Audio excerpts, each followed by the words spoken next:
Greetings, ladies and gentlemen. There is Rock and Roll coming at you with my review of the recently released film Overlord. Overlord is a World War II horror movie about a handful of soldiers tasked with destroying a radio jamming tower on the night before the D-Day invasion. Quick take on it is that I thought it was really fun. It's definitely the kind of World War II movie that I like, which is more unconventional World War II films, like along the lines of Inglourious Bastards and I'm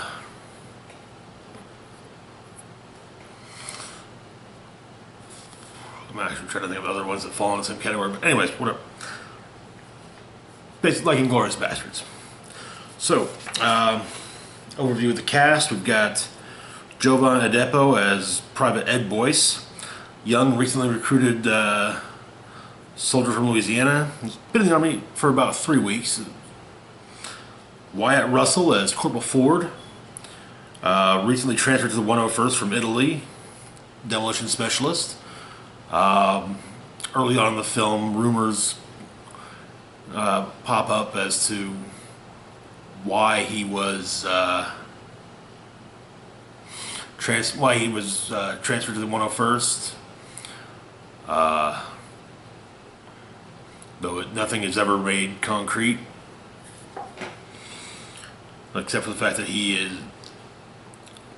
is the new arrival, basically. Matilda Oliver as Chloe Laurent, a young French girl who helps the troops hide in the town that their target is in. Lives with her kid brother and her sick aunt. Also speaks pretty decent English. Not a big fan of the Germans either. I'm probably going to butcher this name, so bear with me.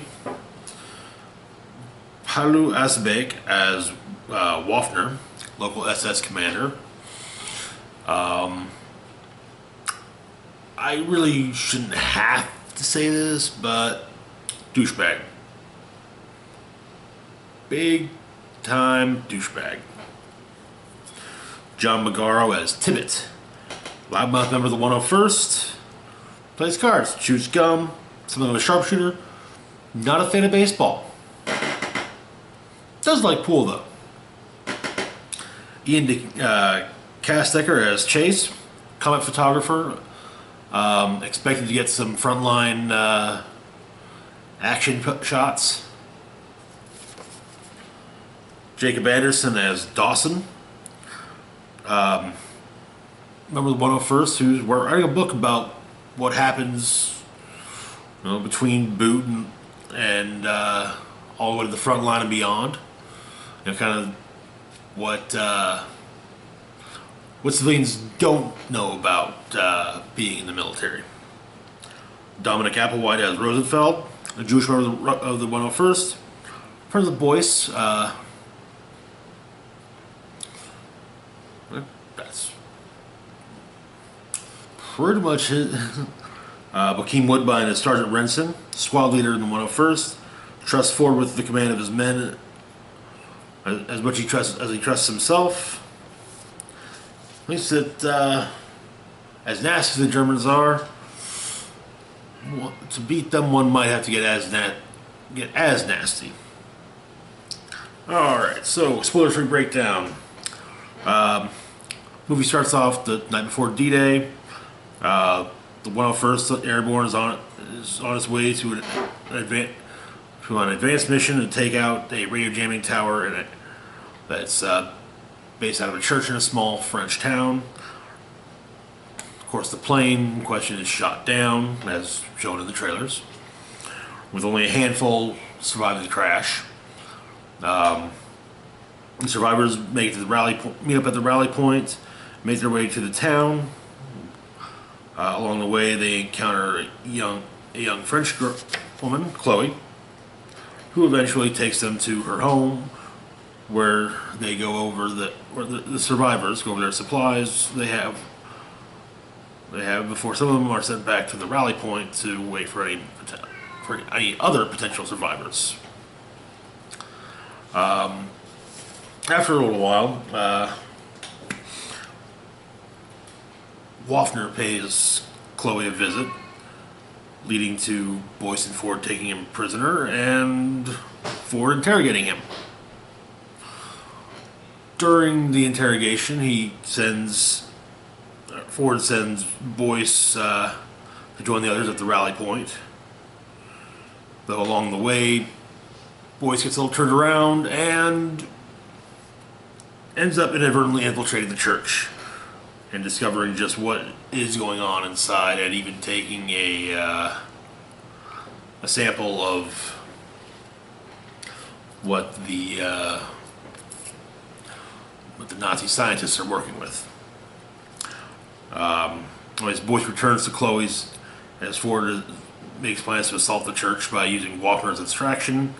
However, that plan goes pretty sideways, and Waffner escapes Chloe's house, taking Chloe's brother with him as a prisoner.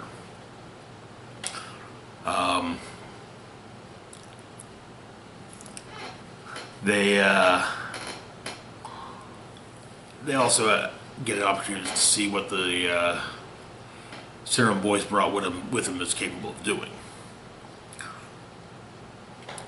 Anyways, as they making plans to move in, Boyce explains to Ford that there is a way into the church that does not require them to basically run right up to the doors where they'll all be shot to hell. And so him and Ford, as well as Chloe, go that way, while the others take up a position near the door to basically keep everyone occupied.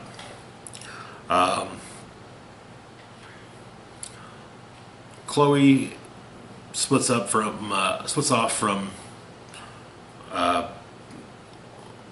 Ford and Boyce, going to save her brother. That's why she's there. She cares less if they blow up the tower or not, but she's not going to stop them. She just wants to get her brother out of there. So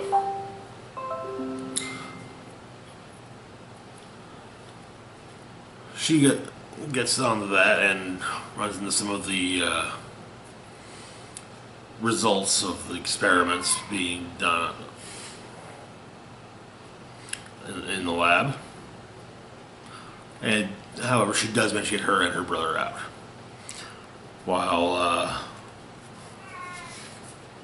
Ford starts to wire the jamming tower, he sends Boyce to go wire the lab. And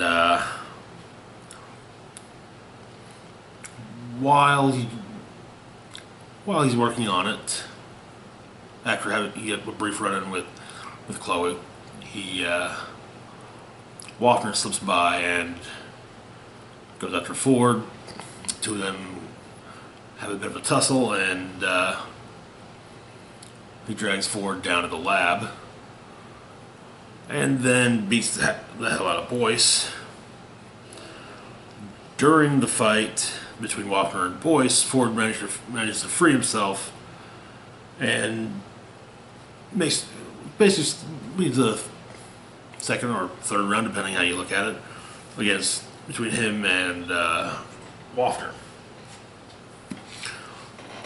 During a brief lull of the fight, Ford sends Boyce back to the tower to rewire the explosives there, which Waffner managed to basically, he destroyed the timer for. So while all that's going on, like I said, the remainder of the squad's firing on the door, and they've pretty much cleared it out. Anyway, and well, of course, the tower is of course destroyed. But what happened after that? Well, I guess watch the movie to find out. Anyway, so what I liked about the movie, very fast paced, with just the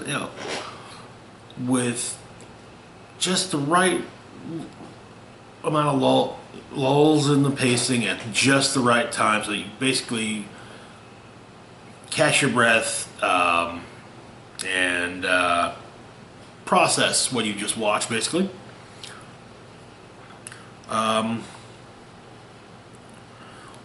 The characters were decently written enough, and honestly, they were different enough, you know.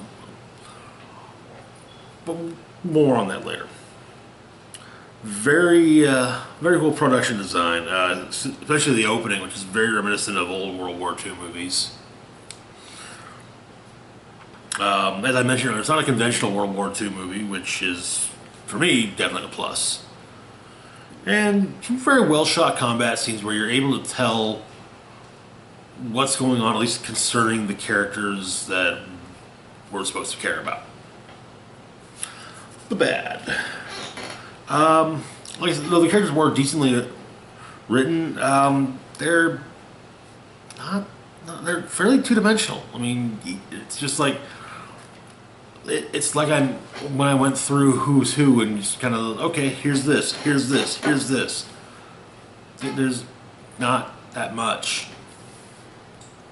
I mean, okay, I can add the fact that Ford's an asshole. Whoopity shit. A lot of plot points in the movie are actually kind of predictable and or even telegraphed.